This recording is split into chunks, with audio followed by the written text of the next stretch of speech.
To celebrate Mixed Blood's commitment to opening doors, we are sharing 50 monologues from the past 50 years. This monologue is from Safe at Home, written by Gabe Greene and Alex Levy, performed by Randy Reyes. Originally produced by Mixed Blood in 2017. I've been playing ball since I was 4. Unpaved streets, overgrown fields. I don't think I saw a real baseball field till I was 9. I don't have a single memory back then that isn't baseball. That's all anybody ever talked about in front of us, me, my brother, that we would be ball players. At home, in the academies, there were so many of us, all so desperate. If we didn't make it, what was there to go back to? I don't think I've ever known who I am. Everything people told me I was, I fought it. All I wanted was to be a ball player. It's so simple. But still, I've got millions of people telling me who I am every day, from the stands, on talk radio, in the newspapers. If I have a bad game, I'm a goat. If I have a good game, I'm a hero. If I get into a scrap, I'm a troublemaker. If I turn my back on my people, I'm a traitor. I don't get a say in who I am. I'm not even the best ball player in my family. My brother, Juan, everyone, even the fathers of the other kids knew he was gonna make it.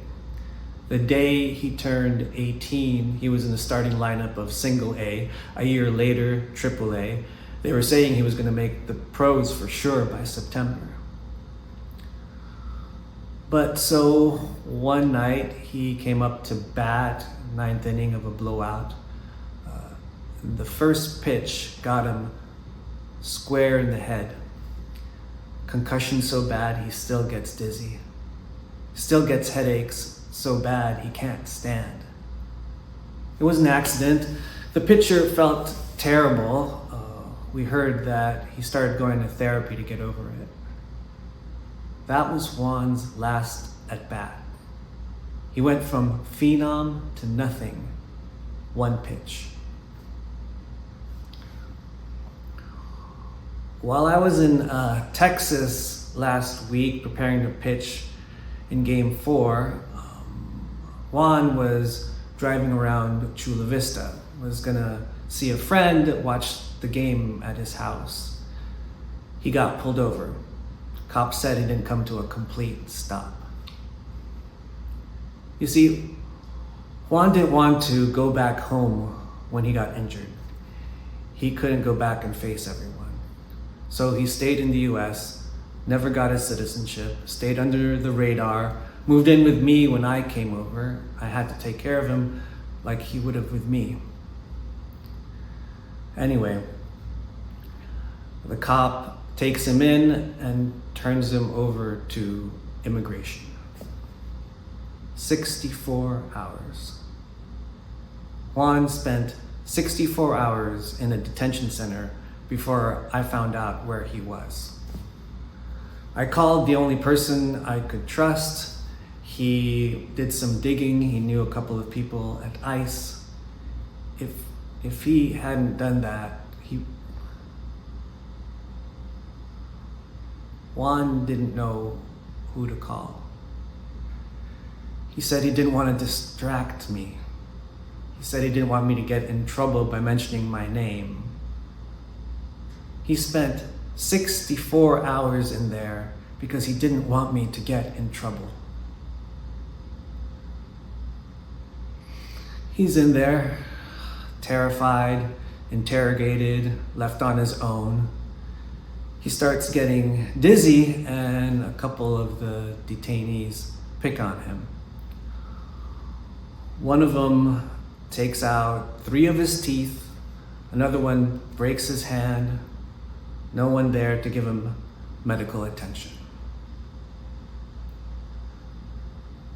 My lawyer tells me not to make a big thing of it, let it lie for my own sake, he says. Let them deport him and we'll find a way to get him back.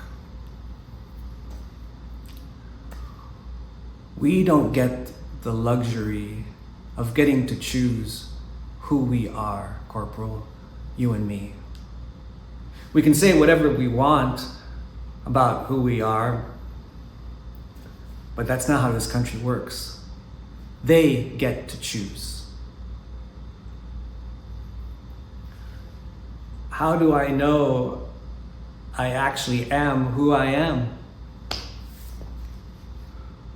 Whatever I choose, they get to say who I am. Either way, I'm a traitor, a coward, a deserter, or a hero. Well, that would be nice, right? Thank you for watching. Please visit our YouTube channel, Mixed Blood Theatre Company, for the full series.